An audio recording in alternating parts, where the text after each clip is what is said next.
Before his rebellion, when we first meet the namesake of this week's Torah portion, Korach, the Torah tells us his family history, his genealogy. But it stops after mentioning his great-grandfather, Levi. It doesn't mention his great-great-grandfather, Jacob, Yaakov. The sages explain why. Yaakov had a prophetic vision while he was alive, and so he knew that his great-great-grandson Korach was destined to sin. Of course, he must have prayed for God to give Korach every opportunity to repent and to not go ahead with his plan, but he knew that at the end that would be Korach's decision. And so Yaakov prayed, God, please don't let my name be associated with Korach's rebellion.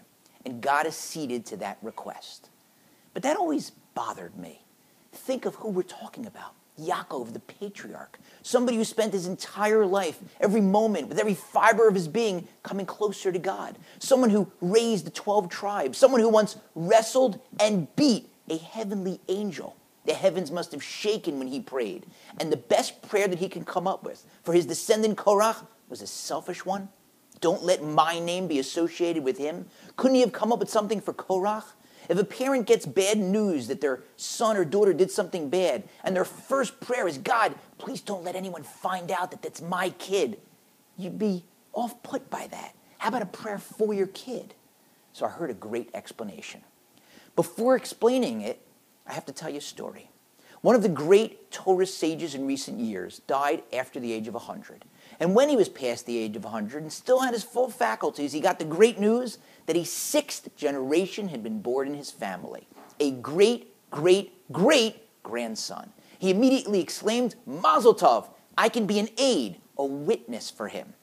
There's a very obscure Jewish law that only comes up in this extremely rare context. Although Krovim, relatives, cannot testify for each other in a Jewish court, in a Beit Din, a Beis Din, if it's 6 generations, then they can. A great-great-great-grandfather can testify on behalf of his great-great-great-grandson. Because of the distance, those 6 generations, 5 in between them, they are no longer considered relatives under Jewish law. Now let's go back into our story.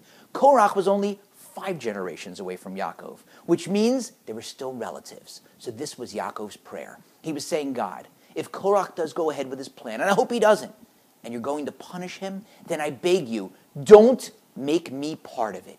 Don't consider me his relative, because I know if I'm considered his relative, his punishment's going to be worse. You're going to say, Korach, you sinned? You're the great-great-grandson of Yaakov, the patriarch. How could you?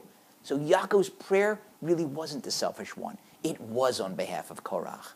And that should ring the bell for us.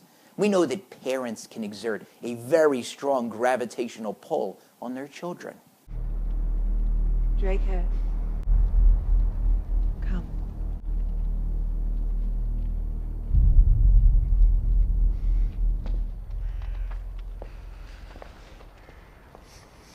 But it goes back much further than that.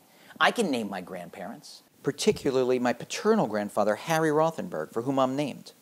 But if you ask me to write down the names of my great-grandparents or my great-great-grandparents, that's 30 people altogether, if my math is right. 2 parents and 4 grandparents and 8 great-grandparents and 16 great-great-grandparents. I wouldn't be able to name them all. But they're up there. Those that are here, and most of whom who are up in heaven, and that small army is always advocating on my behalf. And your small army of those 30 people is advocating on your behalf.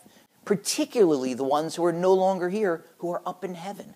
Only their souls survive. And the only benefit their souls can get in heaven are from the good deeds that you do down here. So every time you do a mitzvah, they're high-fiving each other up in heaven. And every time you pass up the opportunity, or worse, do a sin, they're wincing in pain. Something to think about when you make your choices in life.